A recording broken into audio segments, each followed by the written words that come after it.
¿Qué tal? ¿Cómo le va? Muy buenas noches. Le saluda Jaime Barrera y me da mucho gusto darle la bienvenida a una emisión más de Periodismo en Plural en este lunes 24 de agosto. Esta noche en la mesa el doctor Iván Arrazola. ¿Cómo estás, Iván? Hola, Jaime. Buenas noches.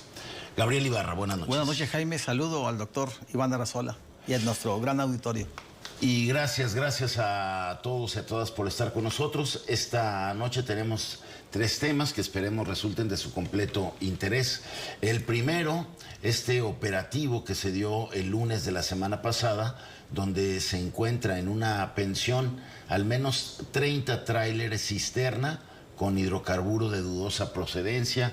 Luego encuentran que a la operación de ese lugar estaban relacionados al menos 20 fincas, lo que habla del tamaño del problema del huachicol y confirma a Tlajomulco como un epicentro de este robo de hidrocarburos a Pemex en el poliducto Salamanca-Guadalajara, que se ha dado por años. Tlajomulco se ha permanecido siempre en el top 10 de los municipios del país con más robo de gasolina, junto con Degollado, Tala, Zapotlanejo, aquí en Jalisco. Vamos a hablar de ese tema. También vamos a abordar el asunto de este proyecto legado de vivienda para policías estatales, que es rechazado por los vecinos de Mirador de San Isidro, y la sorpresiva propuesta del alcalde de Zapopan, Juan José Frangé,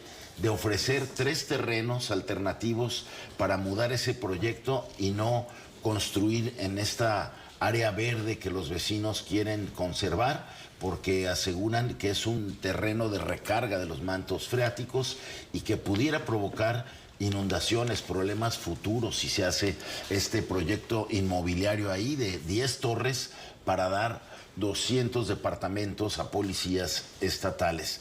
Mientras en el Instituto Jalisciense de la Vivienda, el IJALVI, había pues esta postura de llevar adelante ese proyecto, pues la salida y la propuesta del alcalde de Zapopan dio un vuelco a este tema. También vamos a platicar de ello.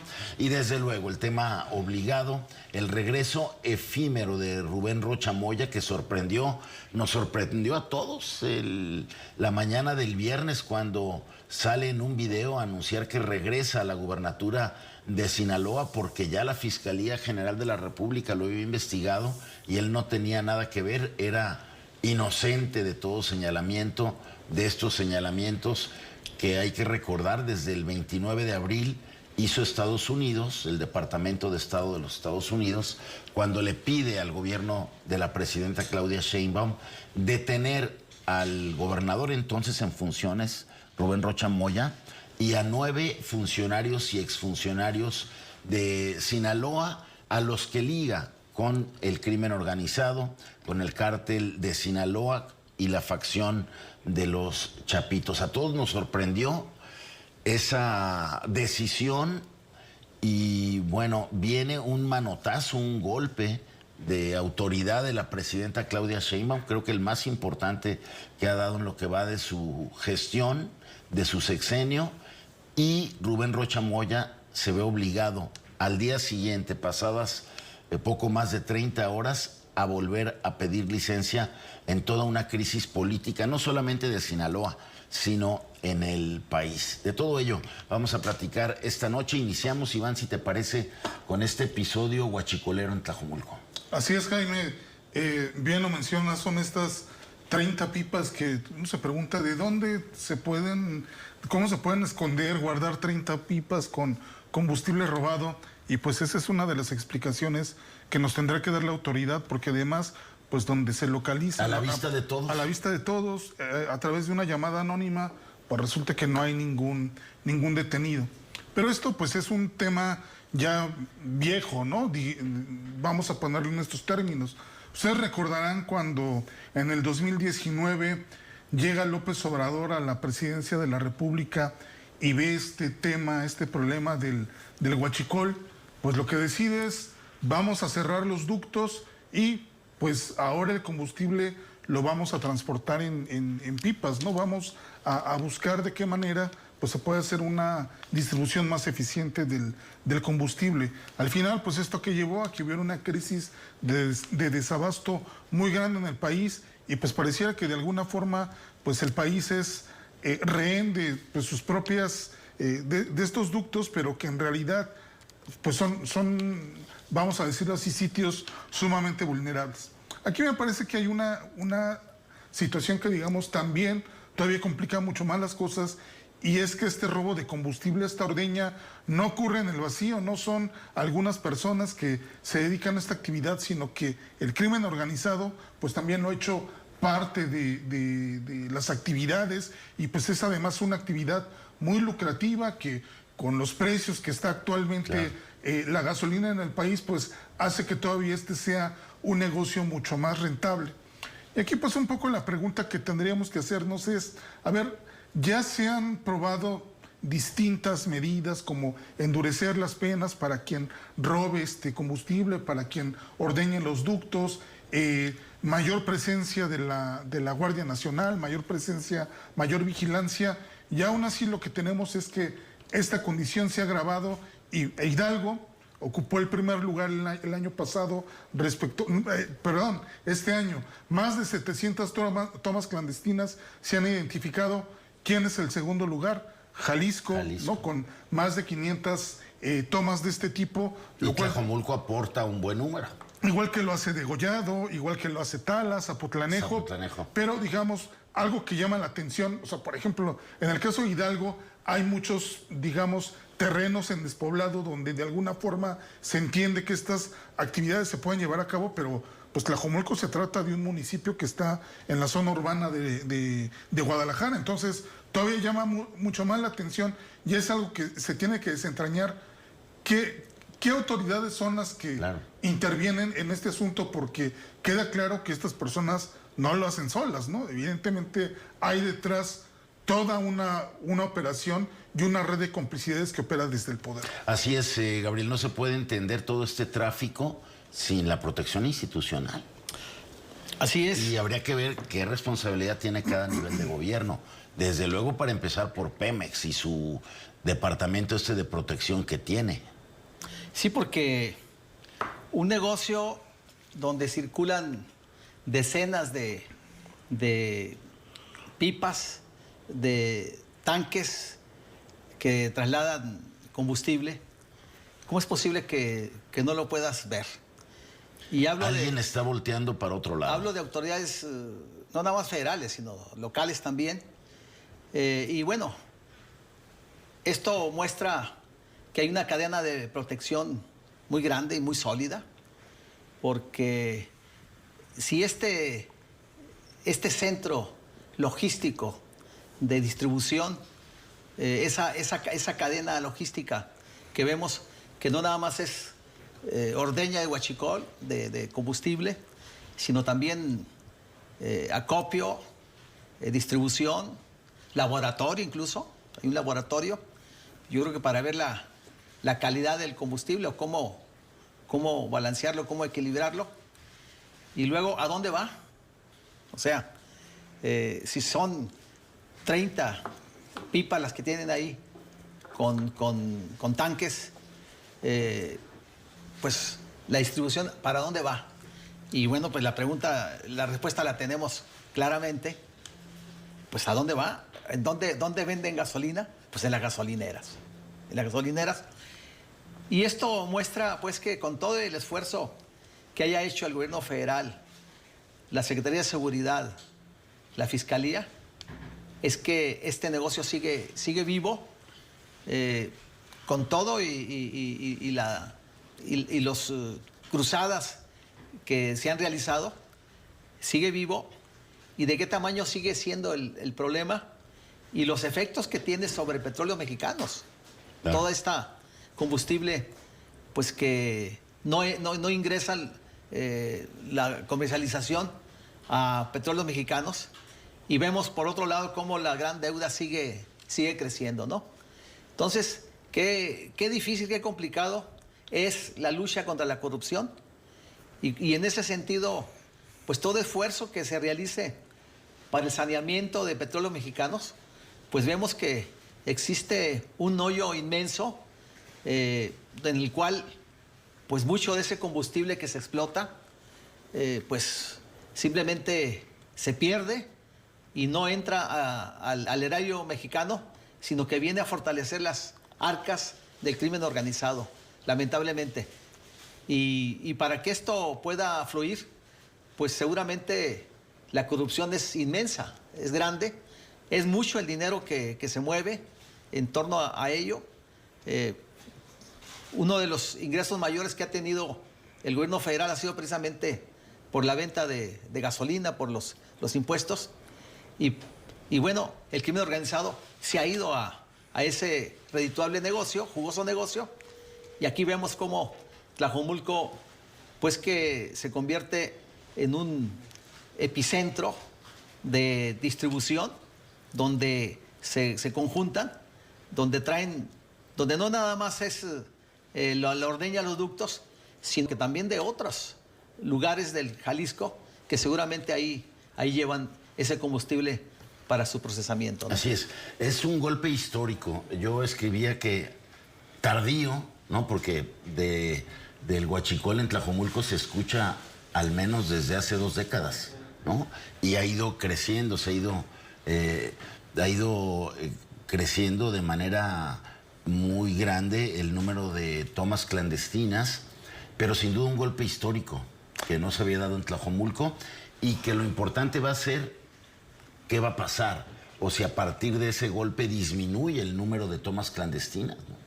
Mira, aquí lo complejo me parece es que, a ver, en primer lugar, por lo que se esperaría es una política de Estado consistente, en el sentido de que hay estos procesos de investigación, de persecución, y que bueno, aunque es algo histórico, pues al final de cuentas viene de una llamada anónima que pues es lo que lleva pues finalmente a que se haga esta incautación, este descubrimiento. Pero aquí hay una cuestión que también se pone sobre la mesa y que lo comentaba Gabriel, y es, a ver, realmente la política tendría que consistir en estar cuidando, vigilando los ductos, cuando pues vemos que la capacidad de estos grupos pues es grande, o sea, tienen esta capacidad para operar, para buscar distintos puntos, y que sobre todo además cuentan con la complicidad de los propios pobladores, que se ven beneficiados por actuar como halcones, o que son ellos mismos los que terminan comprando el combustible robado. Pero lo importante en todo caso sería actuar también sobre el mercado.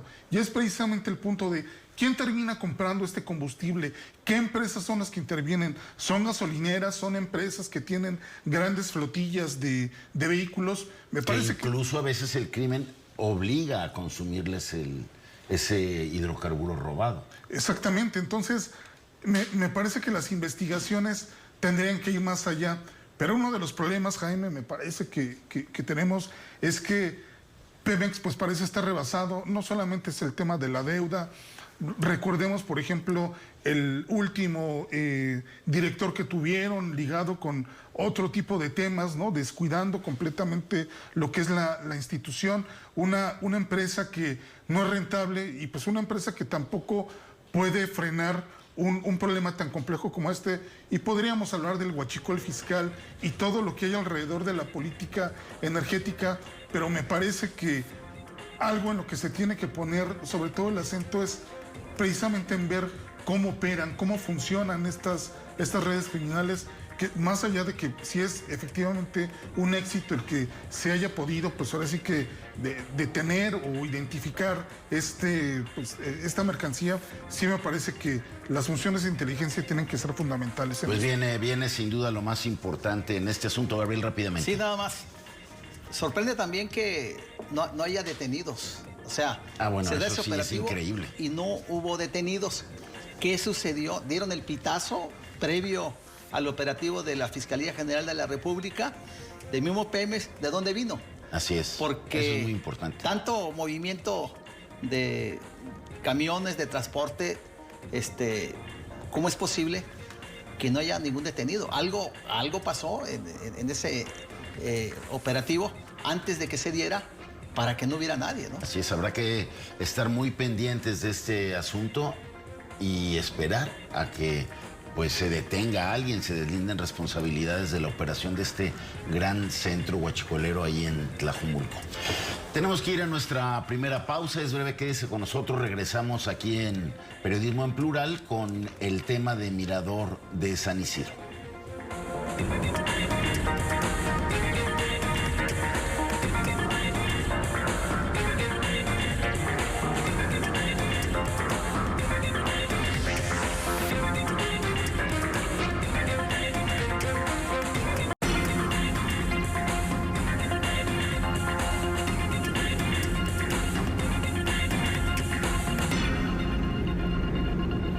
Gracias por continuar con nosotros aquí en Periodismo en Plural. Vamos ahora a este tema que también ha estado ahí en el centro del debate público en Jalisco desde julio, que hubo un desalojo de parte de policías estatales de un plantón de vecinos ahí en Mirador de San Isidro, en el municipio de Zapopan, como parte de sus protestas en rechazo a el llamado Proyecto Legado, un proyecto del gobierno del estado que pretende construir 10 torres para dar 200 departamentos a policías estatales. Sin embargo, los vecinos aseguran que construir en esa área verde, además de quitarles ese lugar de esparcimiento que ahora tienen, pudiera provocar inundaciones futuras, porque ahí es un centro de recarga de los mantos freáticos de la zona, Gabriel.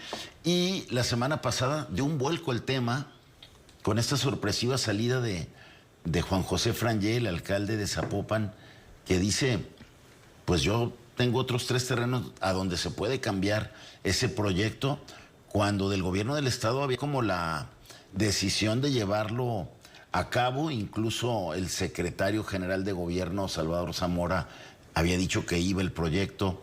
Alberto Esquer, el jefe de gabinete, también había dicho que iba el proyecto. Y pues al parecer la oposición de los vecinos va avanzando. Sí, pues es como voy derecho y no me quito, ¿verdad? Así parecía que era la decisión del gobierno del estado de sacar a como fuera, con el costo que significara, estos 10 torres de vivienda para policías.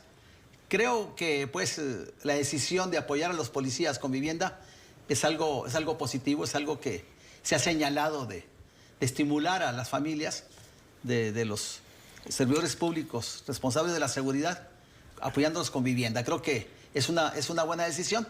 Sin embargo, la operación de este programa, creo que ahí es donde está la falla, porque si bien el terreno se sustenta el gobierno, se presenta el gobierno como el propietario, pero los vecinos dicen que otra cosa, que ese terreno pues es para área verde, para recreación y no para vivienda. La constructora que fue la que desarrolló esas construcciones, ese terreno entró en donación al gobierno, a las autoridades municipales, y el gobierno, no sé si hubo un canje del gobierno con Zapopan, pero finalmente la historia de lo que pasa con las donaciones, que no se destina para el fin que la ley establece, ¿no? Que son escuelas, centros de salud, áreas verdes, de recreación, etcétera. Y bueno, eso generó primeramente uno de los factores de molestia de parte de los vecinos. Y por otro lado, pues la falta de operación también política, de socialización de parte de los funcionarios que les correspondió llevar adelante este proyecto. Y finalmente, ante ese ruido mediático y malestar ciudadano que se generó, donde, como bien lo señalas, Jaime, pues la posición parecía muy rígida, muy firme del gobierno del estado, aparece la voz conciliadora de Juan José Frangé, y él en una posición pragmática en razón pues de que, buscando una salida al problema, propone pues que Zapopan tiene 3 terrenos que los cedería al gobierno del estado para que en otras zonas se puedan construir estas viviendas Y bueno, pues Juan José es el que está viviendo el problema. Y recordemos también que pues estamos a punto de iniciar el proceso electoral. Y si la autoridad municipal se deslinda, se lava las manos de que es un tema que lo está manejando la autoridad estatal, el costo lo va a pagar el ayuntamiento en las elecciones que vienen, ¿no? Entonces, por un lado puede ser la sensibilidad de Juan José, una decisión política, y por otro lado una actitud también pragmática de cómo buscar resolver el problema. Esto, ¿cómo se podría interpretar? Que es una posición de confrontación de Juan José con el gobierno del Estado. No creo, ¿no? No creo. Sin embargo, pues es una voz que pesa en este gobierno. Pues él fue el jefe de gabinete de Pablo Lemos cuando fue alcalde de Zapopan. Y finalmente, pues pareciera que se está desactivando una bomba que ahí estaba presentando, en el cual, pues pésimamente manejado. Como bien lo señalas, los antimotines fueron utilizados para reprimir una manifestación de los vecinos. Para desalojar ahí el plantón de noche y todo. Para desalojarlo. Y ellos, los vecinos, a su vez, evitar pues que iniciara los trabajos de preparación del terreno y la construcción posterior. Entonces, mal manejado, porque bueno, pues primero, pues la política, ¿para qué la política, no? ¿Para qué es el diálogo?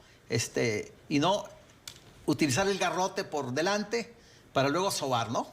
Finalmente, pues, parece pues que el tema tiene esa salida con esta intervención de Juan José Frangé, pero la historia de otras situaciones muy parecidas que se han dado, Jaime e Iván, en el cual pues se toman decisiones muy sin mediar cómo lo toman los vecinos,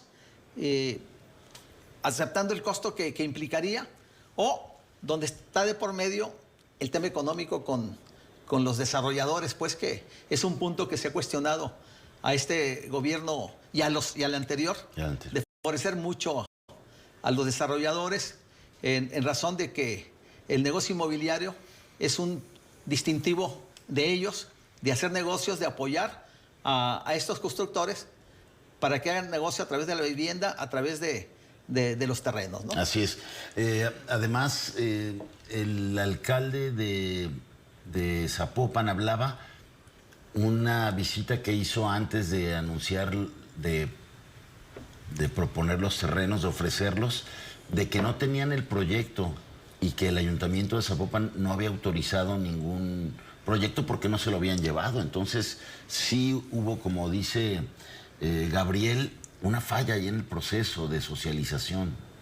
Y bueno, la falla empezó desde que el Congreso hace la donación del terreno, y que pues actualmente, digamos, ya obtuvieron una victoria legal los residentes de esta zona. También. Pues porque hay una suspensión. Una suspensión. En este momento, y que digamos, esto tiene las cosas en pausa, pero, a ver, este punto es importante, el tema del proyecto, pues porque esto desde que se concibió, esta idea del proyecto legado es una idea amplia, ¿no? Para pues ayudar a los policías, y pues me parece que ese es en principio una labor, me parece un eje estratégico en materia de seguridad. Y un propósito noble del proyecto. Sobre todo un propósito noble, y me parece que al menos en la venta del proyecto, pues por ahí tendría que haber empezado el gobierno, ¿no? Y que yo ahora empezamos a conocer como más detalles, bondades de este proyecto.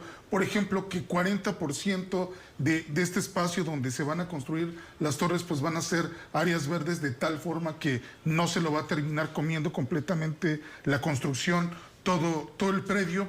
Pero pareciera que ya por la propia inercia que tiene el gobierno de Jalisco, ya comienza a mostrar como este desgaste, y cada batalla la termina perdiendo. No solamente es el tema del agua, no solamente es el tema del transporte.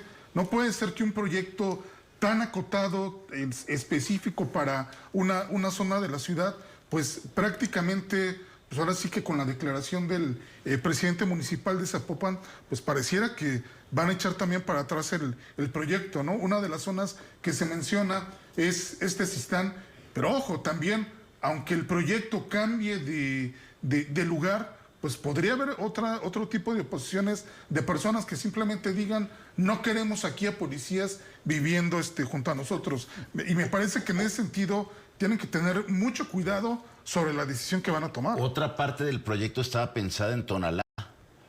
A ver si también esto no contagia el tema en Tonalá y también surge una oposición allá también, como lo planteas. Así es, o sea, pues porque el tema, otra vez, otro tema que se politiza, otro tema que es una causa noble la que se está buscando y que no se puede convencer, que no se puede operar como lo mencionaba Gabriel, y pues porque además estos proyectos, bueno, se supone que tendría que haber un proyecto detrás que pues específicamente informara, van a ser 200 familias las que van a vivir ahí, seguramente necesitan escuelas, seguramente necesitan servicios, se ha pensado de manera integral, si lo cambian, pues es también probable que este proyecto se termine fragmentando.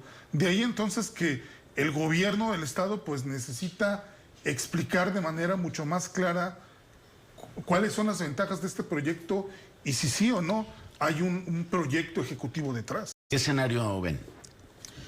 Pues yo creo que la voz de... ¿Se suspende Frangé, el proyecto en Mirador de San Isidro? Yo creo que se suspende. Se cambia de... Ganan los vecinos, se cambia, pero yo creo que el proyecto debe de seguir. O sea, sí. Si queremos pues una mejor policía, pues hay que reivindicar a las familias de los policías, ayudarlas, apoyarlos, estimularlos. Y como ciudadanos debemos apoyar este tipo de iniciativas porque pues nos lamentamos pues de la inseguridad y de muchos delitos, somos víctimas de robos, etcétera. Pues yo creo que estos buenos programas hay que apoyarlos, pero lamentablemente no le encontraron ese punto noble para destacarlo cuando planearon que iba adelante el proyecto sin considerar pues el malestar que esto podría generar, ¿no? Yo creo que el Instituto Jalisciense de la Vivienda, el IJALVI, tiene que aprender de la lección. Tiene que aprender de... Y mejorar el proceso, ver la cuestión de los permisos, de los impactos ambientales, todo lo que tiene que tener una obra para no verse detenida como esta. Me parece que ya viendo como el avance del tema, pues evidentemente Zapopan y Juan José Frangé no quiere pagar el costo político pues de una medida que pues ya se volvió un problema, ¿no? Entonces, aquí un poco la cuestión es quién va a asumir el costo político y en ese sentido pues me parece que el gobierno del Estado se tiene que mantener, pues porque al final de cuentas es un proyecto el que ya le invirtieron recursos y pues también cambiarlo evidentemente va a ir aumentando el costo todavía de la medida, pero me parece que también el costo político de un desalojo, el costo político de esta suspensión, pues evidentemente también lo va a tener que asumir, ¿no? Así es, digo, ahí los vecinos han avanzado, se han organizado bien, se han opuesto a la obra a través de la movilización, pero también a través de la defensa jurídica. Y hay ejemplos, Jaime, de otros proyectos, no similares, ¿no?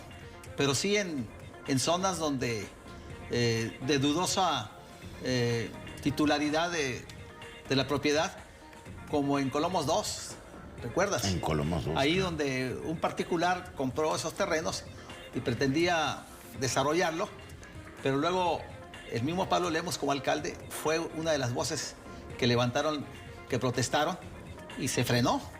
Se frenó con todo y que jurídicamente la otra parte parecía que tenía la razón. Se en frenó, la pura esquina ahí de Acueducto y Patria. de Acueducto, se frenó. Entonces, pues guardar las proporciones, esto es un tema en el cual los ciudadanos son los que, los vecinos son los que se oponen. Entonces, si alguien sabe de este tipo de decisiones políticas también, es Pablo Lemos. Así es. Bueno, al parecer, no sé si lo platicaron Lemos y Frangé, yo creo que sí. Pues probablemente sí, pero la cuestión y el punto que ponen sobre la mesa los vecinos es, si esto se construye, pues nos vamos a inundar, de por sí ya tenemos problemas con las aguas negras y sobre ese tema es donde, digamos, y al está parecer la resistencia, ¿no? Y su dirección de desarrollo urbano revisó y yo creo que sí encontró, le dio la razón a los vecinos para inmediatamente proponer otros terrenos. Pero la cuestión es de que si hubo esa plática entre el municipio y el gobierno del estado, pues eso se tuvo que haber puesto sobre la mesa, ¿no? Si no, nuevamente estamos ante otra situación de que pues pareciera que se toman decisiones con los ojos cerrados o sin la información completa, ¿no? Y eso pues es muy delicado. Así es, vamos a darle seguimiento desde luego a este asunto y ver finalmente cuál es el desenlace, si el gobierno del estado suspende o no este proyecto de vivienda para los policías en Mirador de San Isidro, donde hay una oposición muy clara de los vecinos para no aceptar esa obra. Tenemos que ir a nuestra segunda pausa, es breve, quédese con nosotros. Regresamos con el tema de Rubén Rocha Moya y su regreso efímero al gobierno de Sinaloa.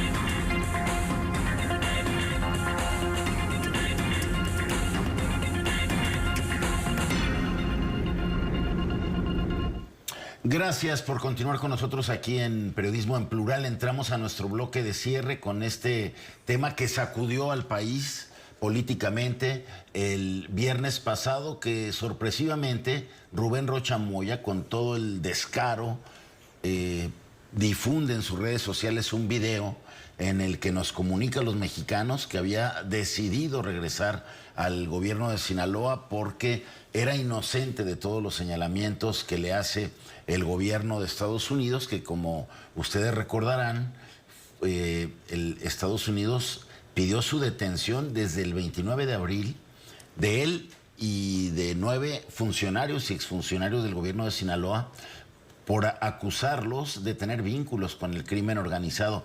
A partir de ahí, pues ha venido una relación muy tensa entre el gobierno mexicano y el gobierno de Estados Unidos, tal vez la etapa más difícil de esta relación bilateral, doctor. Así es. Esto inclusive lo tenemos que analizar en orden cronológico, porque los sucesos se van dando uno tras otro desde el día viernes, ¿no? Cuando se conoce la noticia. El viernes, pero además había sido una semana muy difícil por todas las reacciones de la carta de Andy, el retiro de la visa, los elogios a Omar García Harfuch, la detención del chofer de Héctor Melesio. De Fausto Corrales. De Fausto Corrales. O sea, fue una serie de cosas que solo la presidenta lo sabe, pero el viernes se declaró enferma y no fue a la mañanera. Así es. Curiosamente, el viernes la presidenta se enferma, ya es cuando se da el anuncio del regreso de Rubén Rocha. Me parece que esto que mencionas es importante, de todos los acontecimientos. ¿Cómo se van articulando? Cómo se van articulando y cómo se van manejando, porque realmente el impacto de la cancelación de la visa de Andrés Manuel López Beltrán pues fue un golpe al corazón del obradorismo, ¿no? Es un golpe del que difícilmente se habían repuesto. Y yo veo un doble juego muy interesante y perverso de Estados Unidos, de decir, le pego a Andrés, al hijo del presidente, pero elogio al secretario de Seguridad, no es de su grupo político, ¿no? Y que además esto fue muy complejo para la presidenta manejarlo, el viaje de Omar García Harfuch a Argentina, en primero porque coincide con la extradición, o bueno, la expulsión de uno de los hermanos Farías, que acusado por el tema del huachicol, y que se dice que esto se pudo destrabar gracias a que Omar García Harfuch viajó a Argentina. Pero a la reunión internacional de la DEA. A la reunión internacional de la DEA, y que para la presidenta fue muy difícil digerir este elogio que hace la DEA a Omar García Harfuch, porque tiene que dar una explicación de, bueno, yo tenía dudas de si Omar tenía que viajar, pero lo tuve que consultar con el gabinete de seguridad, y que pues ahí la presidenta se mete, me parece, en un tema muy complicado, porque ella es la jefa del Estado mexicano, ella es la jefa directa de Omar García Harfuch, y no tiene que consultarle a nadie si le pide la renuncia al puesto, si le dice viaja a tal lugar. Ella puede hacer eso y más, pues porque claro, es la superior de Omar García Harfuch, pero que además, dice la presidenta, hay un doble discurso por parte de la DEA porque elogian a Omar García Harfuch y para eso lo mandé para que él pudiera presumir de la política de seguridad que hay en México, pero por otro lado dice, bueno, recibimos estos ataques que van en contra de la soberanía de México, no lo llama por su nombre y que también ese es otro elemento interesante, Jaime, cuando le preguntan a la presidenta el día martes, oiga, pero si el tema de la cancelación de la visa es un tema personal de Andy López Beltrán, ¿por qué lo tenemos que asumir como una política de Estado? Y la presidenta nuevamente trastabilla y dice, es que es una persona políticamente expuesta. No había sido una buena semana para la presidenta. No era una buena semana para la presidenta. Y el hecho de que ante todo pronóstico Rubén Rocha, pues porque nadie lo quería, esa era la realidad, hubiese regresado y con toda la fuerza y diciendo estoy aquí con más fuerza y voy a continuar en el cargo. La lectura que yo le di al regreso de Rocha Moya, a este regreso efímero, fue una respuesta del grupo duro de la 4T que lidera desde luego el expresidente Andrés Manuel López Obrador al retiro de la visa y a los elogios a Harfuch. Tú te regresas a la cancha como director técnico de fútbol, ¿no?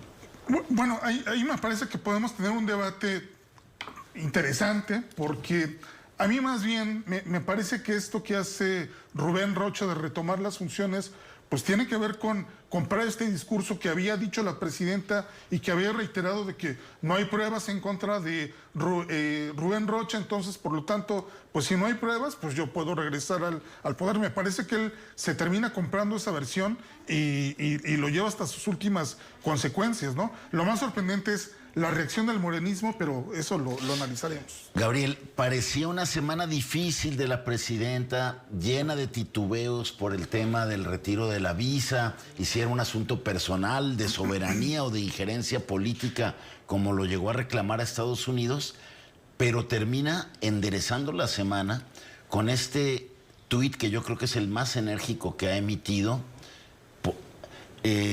dando su posición muy clara y sin mencionar a Rocha Moya, prácticamente diciéndole qué mal que regresaste.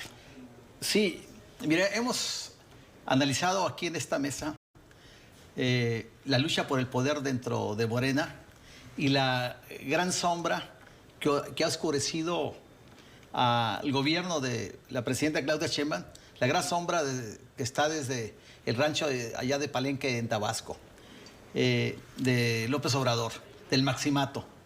Entonces, el golpe que da Estados Unidos, primero, con retirar la visa al príncipe, como le llaman a Andy López Beltrán, de por sí es un golpe muy fuerte, ¿no? Era un golpe para... Y era para... No nada más para López Obrador, para el gobierno de la Cuarta T, para el gobierno de Morena, ¿no? Fuerte, duro. Sin embargo, luego, la otra acción que realizan en Argentina, donde está Omar García Harfuch, como que fue preparado, ¿no? Todo fríamente calculado. Todo fríamente calculado, en el cual la sacudida va en contra precisamente del proyecto de López Obrador, porque recordemos que Omar García Harfuch, cuando López Obrador le entrega el bastón de mando, simbólico bastón de mando, a Claudia Sheinbaum como candidata presidencial, la primera decisión que toma Claudia es que Omar García Harfuch se registre como candidato a la jefatura del gobierno de la Ciudad de México. Claro. Lo hace y le sueltan la jauría de los radicales. Se la sueltan y pues para atrás los Fielder tienen que recular y le tumban la decisión a la presidenta de impulsar a García Harfuch. ¿Por qué?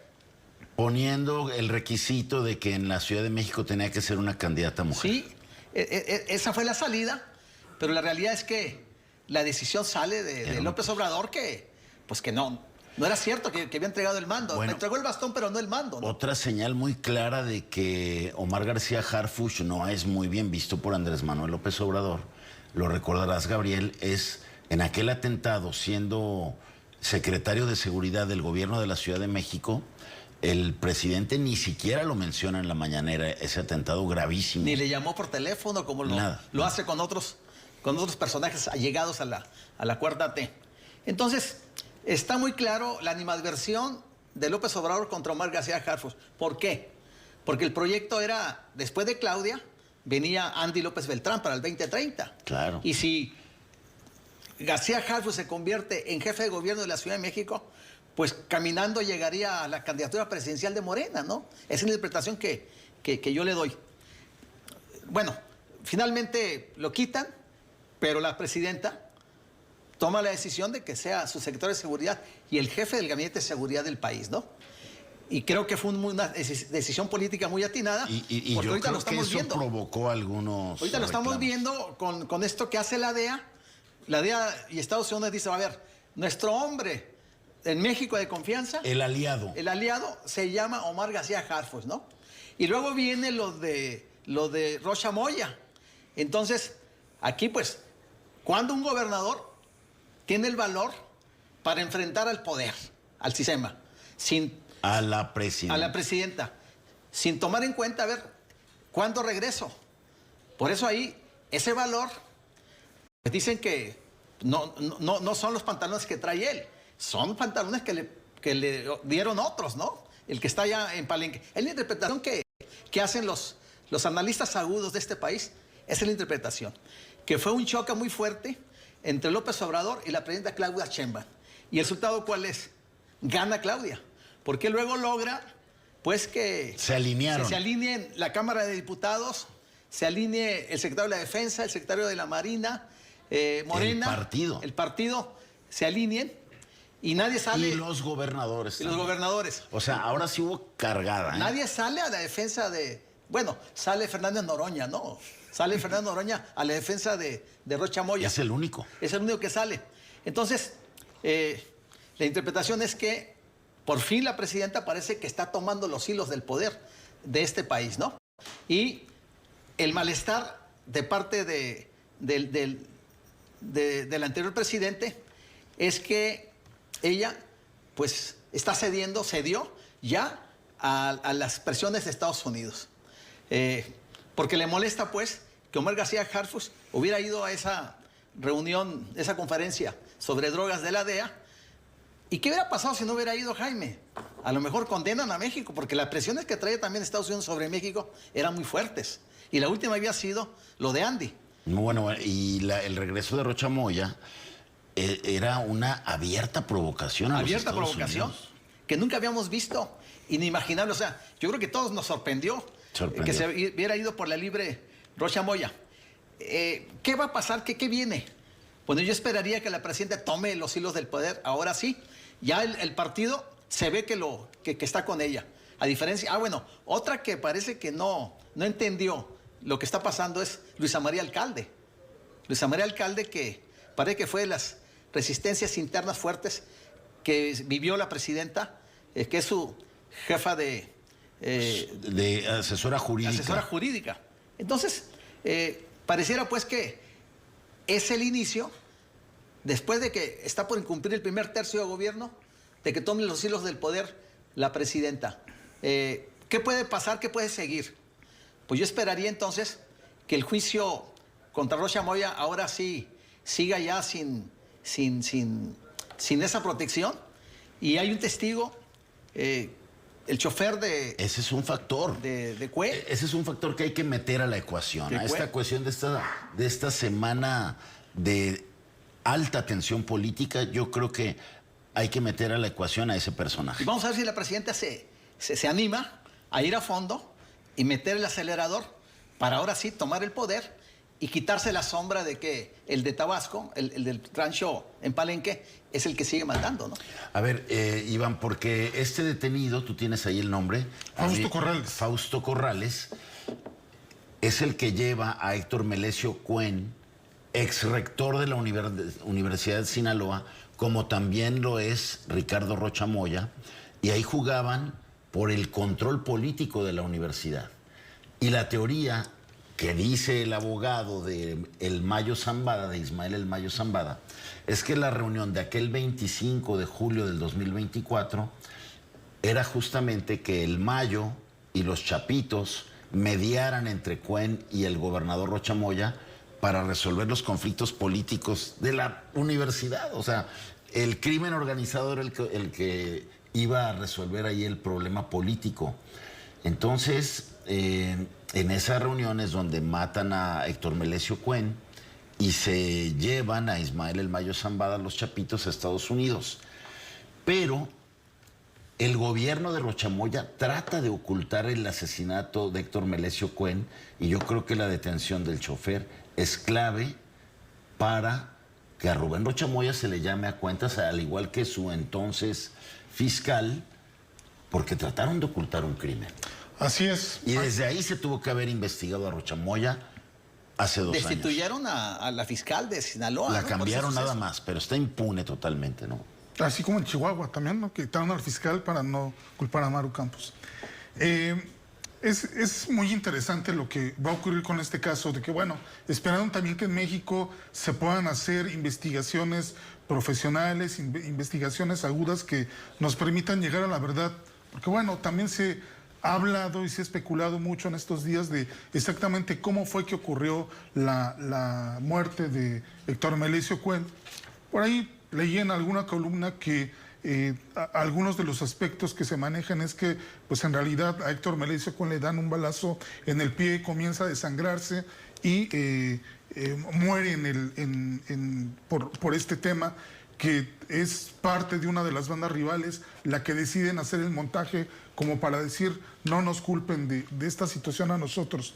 De tal forma que entonces algo que se podría esperar es que esta persona pues pueda aportar elementos, pero me parece que dado el contexto actual, dada la circunstancia actual, en primer lugar, yo no veo un fortalecimiento de la presidenta Claudia Sheinbaum. No lo ves. No lo veo, y me parece que eso es claro con la declaración que hace el día de hoy la presidenta cuando le preguntan, presidenta, pero entonces, ¿por qué no puede regresar Rubén Rocha Moya al poder? Dice, bueno, es que hay una investigación por parte de la Fiscalía General de la República que todavía no ha concluido. Entonces, aquí la pregunta es, durante mucho tiempo la presidenta se dedicó a decir, no hay pruebas, ¿no? Y resulta que el día de hoy, pues, hay una investigación que está avanzando y que seguramente este personaje que ha sido capturado, pues podría aportar pues es una señal de empoderamiento. Algún elemento.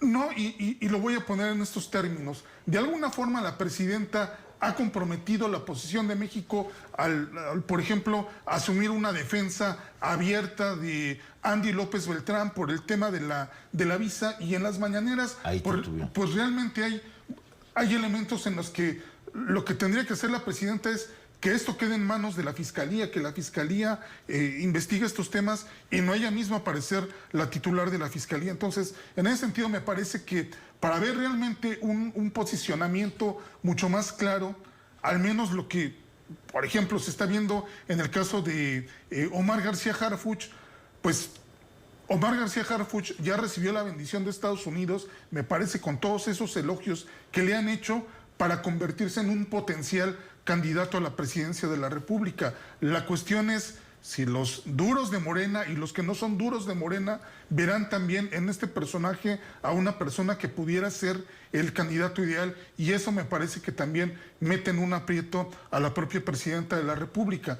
Pero aquí hay un aspecto interesante y me parece que después de todo esto, ¿en dónde queda Rocha Moya? No, pues porque evidentemente si ya no tiene la protección presidencial, si desde la propia presidencia de la República el sábado la presidenta escribió en un tuit y a partir de eso, pues Rocha Moya tiene que pedir licencia de que no puede haber ningún interés personal por encima del movimiento, pues es claro que este personaje o lo meten a la cárcel o va a tener que ir a Estados Unidos y pues allá pedir la protección y decir todo lo que quiera el gobierno de los Estados Unidos, ¿no? Entonces, me parece que no veo condiciones en este momento para pensar que la posición de la presidenta sea fortalecida. Ahora, si ese escenario se cumpliera y Rocha Moya decide, como lo decidió su secretario de Seguridad Pública, el general Mérida, y su secretario de Administración y Finanzas, irse a Estados Unidos sería también un enorme golpe a la 4T. Bueno, yo no lo vería yo. Coincido en parte con... No veo a Rocha Moya yendo a los Estados Unidos. Coincido en parte con el doctor Iván Arrazola, pero pues es muy corto el lapso para decir qué va a pasar, porque son 2 días prácticamente de esto. Entonces, creo que las condiciones se están dando para que la presidenta tome el poder del país, porque esta manifestación de Morena, de la Cámara de Diputados y los gobernadores, apoyándola en contra de una decisión que vino de Palenque, no tengo los elementos, pero entiendo cómo se opera la política. Solamente alguien como López Obrador pudo haber impuesto... Dado la instrucción, solamente. Entonces, si hacemos un paralelismo... Aunque Iván piensa que puede ser una decisión personal de Rocha, sin consultarla. Sí. ¿Tú lo ves así? Yo lo veo así, porque si no de otra manera, ¿cómo es que hasta los gobernadores le dieron la espalda? Eso no ocurre de esa manera. Yo creo muy difícil que Rocha Moya tenga esos alcances. Sí.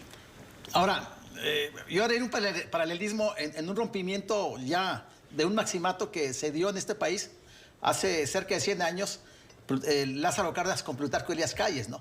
Lo saca, ¿no? Lo saca del país a Elías Calles. Ahora es otra forma de hacer política. ¿Cómo va a actuar la presidenta?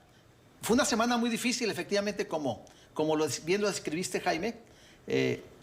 Sin embargo, pues fueron muy vertiginosos los acontecimientos. Sí. Entonces, esto lleva a un golpe que da en la mesa la presidenta, y vamos a ver si se anima a pasar el Rubicón, como dicen, ¿no?